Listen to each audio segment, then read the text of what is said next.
Jadi meskipun dunia pendidikan itu sekuler Iya. dan sekuler banget, bahkan mayoritas memang udah ateis lah Ya. di dalam Ya apalagi kalau di dunia sains. tempat yang maju kayak gini ya, Iya. yang researchnya jalan, apanya Benar. jalan yang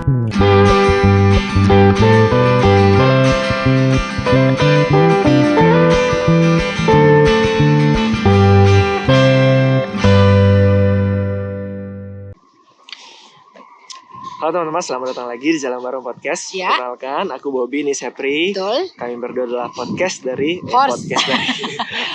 host dari Nah, udah lama ya nggak Udah buat lama.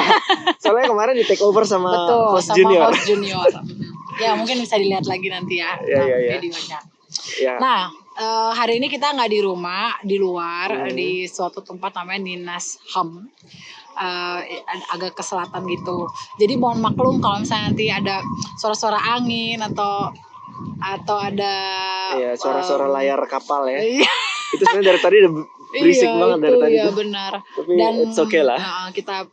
kita usahain lah ya. Moga-moga tetap jelas lah Iya. omongannya. Oke. Nah,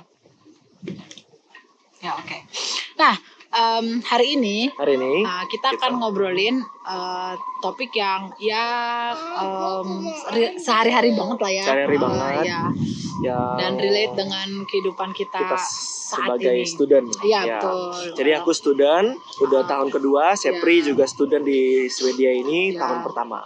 Betul. Kami kayak merefleksi lagi kayak pengalaman studi lagi Iya. setelah kita berapa tahun lah? Wah, kita 8 ya? lulus 2000. Lulus iya, 2013, benar. kuliah lagi 2021 untuk Sepri, aku 2020, sekitar 7-8 tahun lah setelah S1 kami kemarin. Dan apa yang kita refleksiin gitu tentang Ya, kebaikan dari- Tuhan. betul. Dan dari- juga apa yang kita lihat dari diri kita waktu kita belajar lagi sesuatu hal yang baru gitu. Yes. Yang ya, kita nggak bakal ngomongin apa namanya bidang studi kita Bidang masing-masing studinya di sini gitu, ya. kayak mendetail apa ya gitu. enggak tapi intinya proses belajarnya gitu dan Yes. yang ternyata banyak hal lah yang kami refleksiin dan yang wah gitu ada hal-hal yang menarik gitu yang dan tentunya juga berhubungan sama spiritualitas kita juga gitu Yes. untuk kita belajar. Nah kalau kamu sendiri kan ini tahun kedua sebenarnya Ya, ya. tahun kedua. Nah tapi kan bidang ini sebenarnya health economy policy management ini kan sebenarnya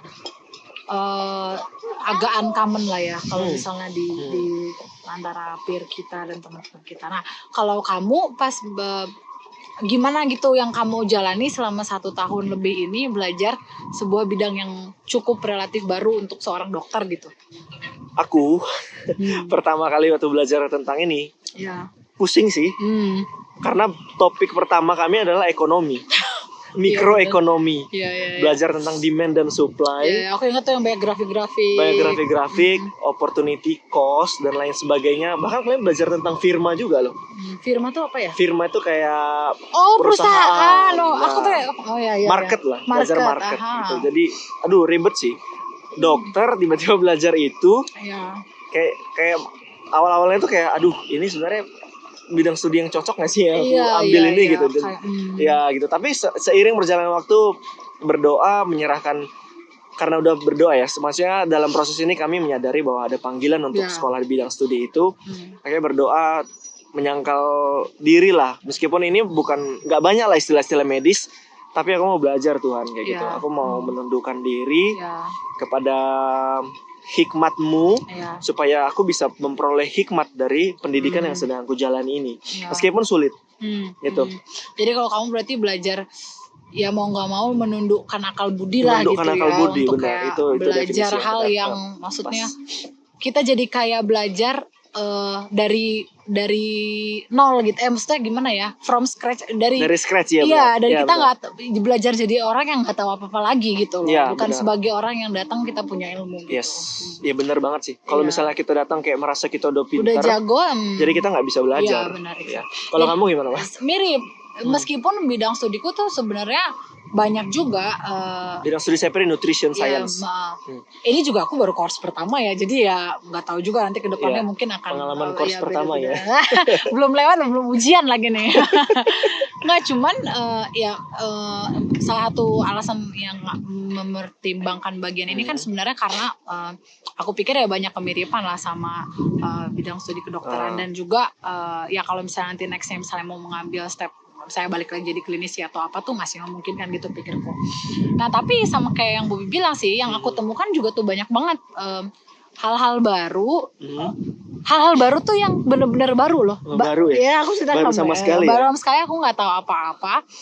Yang aku jadinya harus kayak gini ya Tuhan, kayak gini ya ternyata, belajar dari sesuatu yang aku nggak pernah tahu dan nggak pernah mencoba mencari tahu juga gitu dulu kayak gitu. Misalnya contohnya kayak makanan dan dampaknya terhadap lingkungan, itu sesuatu hal yang aku nggak pernah pikirkan, tapi di sini tuh dipaksa lagi dalam tanda petik ya, dikondisikan untuk misalnya belajar lagi. Dan sama kayak Bobi, jadi aku belajar menyangkal diri lagi gitu, belajar aku harus mengakui bahwa aku nggak bisa gitu. Jadi aku butuh belajar. Kalau misalnya teman-teman yang lain mungkin mereka udah duluan karena bachelornya dulu misalnya nutrition, atau misalnya bachelornya dulu di bidang environment ya gitu, jadi mereka udah one step ahead. Aku jadi harus ngambil double effort gitu buat kayak gitu. Dan ditambah kalau menurut aku ya, gap 7-8 tahun nggak sekolah tuh lumayan membuat aku harus kayak beradaptasi lagi dengan ritme jadi student. Dan sekarang kan kita student, kita udah berkeluarga gitu. Beda dengan dulu waktu S1. Waktu dulu kita S1 ya. Jadi menurut aku ini tuh pembentukannya, aku merasa lebih, kita berdua ada iklan. Nah jadi menurut aku pembentukannya tuh sebagai person kita lebih holistik, karena bukan hanya, nggak tahu ya, menurut di perspektifku, karena bukan di bidang akademik aja. Iya, bukan gitu cuma kognitif, tapi kayak kita dibentuk untuk disiplin, dibentuk untuk kayak memanfaatkan waktu dengan baik, time management, terus punya balance sama family life gitu kan. Dan aku juga bisa ini sih, membawa konteks ilmuku ini di pekerjaan nanti gimana, karena udah punya pengalaman bekerja, betul. Iya, itu tuh sesuatu hal yang highly appreciated waktu kalau di kampusku, waktu di tempatku.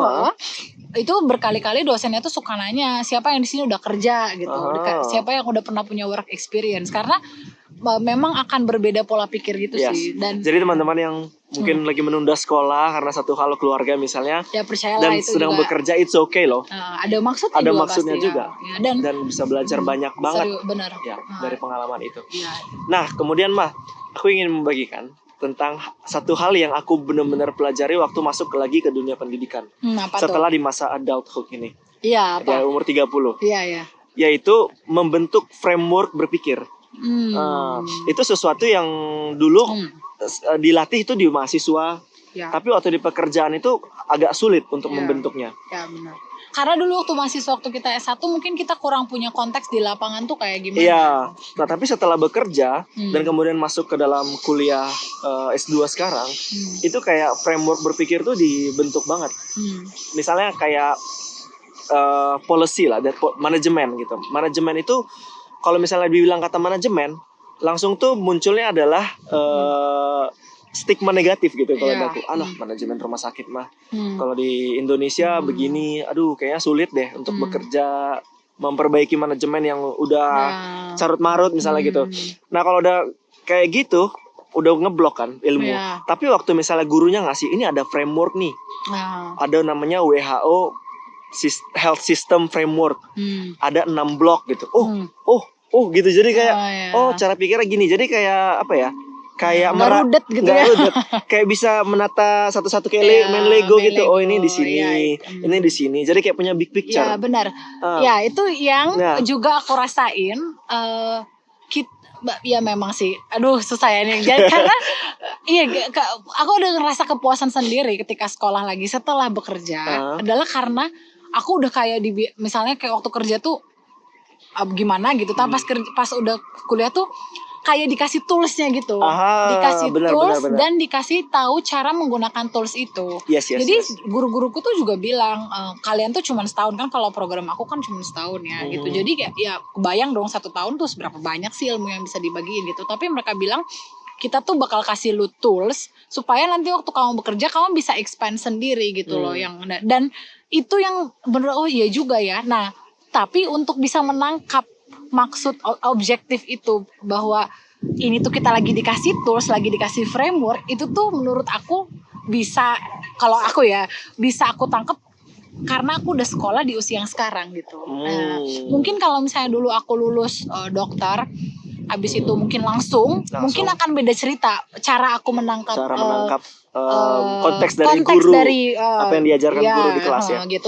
Mungkin akan beda. Jadi kalau di kasus kami berdua, sepertinya mengambil gap waktu beberapa tahun itu berguna sih menurutku. Ya, maksudnya walaupun kayak kalau dilihat, yo sayang banget bla bla bla, tapi di satu sisi itu cukup menolong kita untuk bisa memiliki level pemikiran tertentu untuk bisa menangkap konteks ilmu yang lagi diajari. Iya sih. Iya. Ya walaupun jadi harus diakui ya, stamina tidak seperti waktu umur 20, jadi iya sih. begadang sehari kayak aduh rontok gitu. Yang kayak aduh nggak bisa. Jadi sekarang kayak kita tendensinya jauh jadi bangun lebih pagi, belajarnya di pagi. Beda banget lah kalau dulu. Kalau dulu lebih prima, lebih bugar. Dulu jaga malam juga. Ya besoknya kita ujian juga masih bisa gitu, tapi ya itu perbedaannya. Salut sih sama teman-teman yang bisa. Iya kayak gitu. Tapi kan itu tadi kita bicara dari sisi kognitif gitu ya, dan juga pertumbuhan secara kepribadian, karakter kayak gitulah. Terus apa dalam hal itulah kita ibarat kata dipaksa buat bertumbuh juga lah gitu. Nah tetapi kalau aku tuh merasa secara spiritualitas gitu ya, banyak hal juga yang aku jadi bertanya-tanya lagi, terus kayak merenung-renungkan lagi gitu, kayak iya juga ya, terus kayak ini tuh gimana sih gitu dari iman Kristen. Kayak contohnya ini ya yang maksudnya meng-counter waktu encounter dengan mata kuliah kamu gitu, dan juga bahkan waktu encounter dengan teman-temanku loh Pak. Jadi real banget gitu yang kita selama ini omongin di podcast. Ya maksudnya iya jadi kayak misalnya waktu ngomongin soal misalnya kehidupan environment lah gitu misalnya ya. Misalnya kenapa sih kita menghindari makan hewan misalnya gitu kan. Karena habis itu banyak lah alasannya, misal segala macam, ya itu oke. Nah tapi kemudian adalah masuk soal animal welfare, animal rights segala macam kayak gitu. Nah aku nggak bakal ngomongin standpoint aku ada di mana ya gitu. Cuman dari diskusinya itu tuh sebenarnya dari diskusi waktu di kelas gitu ya, atau misalnya waktu ada seminar ya kayak diskusi yang lebih fokus gitu. Aku ngerasa sebenarnya tuh permasalahan ini tuh ada karena manusia tuh simply udah jatuh dalam dosa. Jadi sudah kehilangan cara pandang soal ordo ciptaan gitu. Bagaimanapun juga kan di kitab Kejadian kita tahu kan manusia tuh kan diciptainnya beda gitu loh. Beda dengan hewan ya. Beda dengan hewan. Ada namanya ordo gitu. Manusia lalu ada ciptaan kayak gitu. Allah, jadi manusia, kemudian ciptaan. Iya, ciptaan yang lain. Ciptaan gitu. yang lain. Jadi ya itu terus juga itu satu hal, terus ada banyak hal-hal lain lah yang kayak misalnya waktu diskusi gitu kayak aku jadi berpikir iya sih, maksudnya jadi aku berkaca gitu loh, maksudnya kayak ya ampun Tuhan betapa udah jatuhnya gitu dunia ini sampai bahkan dunia pendidikan ya, bahkan di dunia pendidikan. Jadi bahkan ilmu yang aku kayak pelajari ini pun Tuhan ini tuh udah juga dikamiri oleh dosa gitu. Jadi tetap balik lagi ke aku kan lagi baca Wisdom Pyramid ya. Nah itu kan ada mirip kayak food pyramid sebenarnya. Nah tapi di bawahnya itu kan sebenarnya basicnya Bible. Nah dan aku jadi makin mengamini itu loh Pak. Maksudnya meskipun sains terus berkembang gitu ya, berbagai teknik penelitian terus diiniin untuk jadi basis orang percaya gitu si sains ini. Tapi tetap aku kayak memang si Tuhan cuman firman Tuhan aja sih yang kekal, yang benar, dan satu-satunya kebenaran yang sejati gitu. Kalau aku menginjakkan kaki dan cara pandangku pada ilmu yang terus fluid, terus berkembang, ya aku akan suatu saat kehilangan pegangan gitu. Tapi ya benar, jadinya semua hal yang aku pelajari itu harus dilihat di dalam terang firman Tuhan. Ya. Jadi bukan berarti kita kayak udahlah nggak usah belajar sama sekali. Atau kita jadi nanti menolak semua sains dan enggak juga. Karena kita pun diberikan akal budi buat berpikir sama Iya. Tuhan. Bahkan Adam dan Hawa pun diberikan hal tersebut untuk mengelola Taman Eden di Iya. awal-awal kan. Ada mandat sains ya, gitu, mandat budaya. gitu untuk itu. Dan jadi bukan dalam artian kita jadi neglect, Iya. udahlah nggak usah belajar, dan Oh. akhirnya kita jadi orang Kristen yang ya Yang hidupnya cuek ya. yang cuek ya. Nah jadi ya aku setuju banget sih sama kamu. Jadi meskipun dunia pendidikan itu sekuler Iya. dan sekuler banget, bahkan mayoritas memang udah ateis lah Iya. di dalam Ya apalagi kalau di dunia sains. tempat yang maju kayak gini ya, Iya. yang researchnya jalan, apanya Benar. jalan yang ya jadinya Jadi, manusia mengadakan menganggap pikirannya sendiri. menganggap manusia itu in control. Ya, Jadi untuk apa percaya Tuhan? Ya. Seperti itu. Nah, ya, tapi waktu kita orang Kristen yang belajar bahkan sampai perguruan tinggi S3, profesor dan lain sebagainya, itu kita lakukan sebagai rasa syukur kita kepada Iya. Allah yang sudah menebus kita, benar. dan bahkan itu bisa kita pakai untuk memuliakan Dia gitu loh. Iya, dan membawa kesejahteraan Membawa kesejahteraan untuk ciptaan, untuk manusia benar. lain atau sama Iya. kita. Itu Iya. dalam rangka Tuhan tuh mau pakai kita sebagai alatnya Iya. gitu untuk memperbaiki dunia ini ya. Meskipun pembaruan yang benar-benar Ya. akan terjadi itu nanti ya pada saat Kristus datang. Tetapi Tuhan mau memakai kita, Ya, mau kok ya. Dia pakai kita untuk di tempat kita yang kecil sedikit apapun untuk membawa Kebaikan, Shalom ya. shalom, Membawa kerajaan kesejahteraan. Allah di tempat di mana kita Betul. berada gitu. Setuju. Dan ya itu semakin menurut aku mengetahui hal ini gitu ya, kebenaran bahwa semuanya itu harus diterangi dalam firman Tuhan, membuat proses belajar tuh aku jadi lebih indah sih. Ya. Ya maksudnya bukan indah terus aku nggak kesusahan begadang, bukan ya, tapi tapi ngerti kan, Iya, maksudnya kayak ngerti. waktu aku belajar tuh aku jadi menikmati gitu,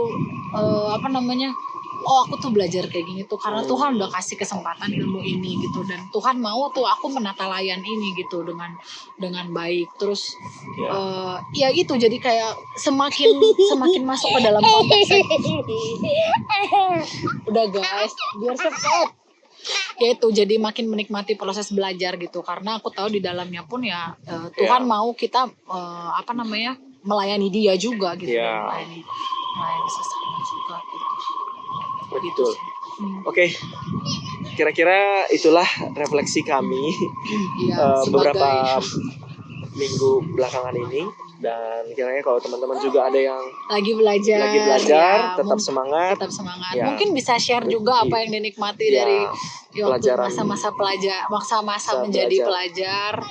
Mhm. Biar ya kita saling menguatkan. Saling menguatkan satu sama lain. Oke, thank you ya udah dengerin sampai habis. Sehat-sehat selalu. Bye bye. Bye bye.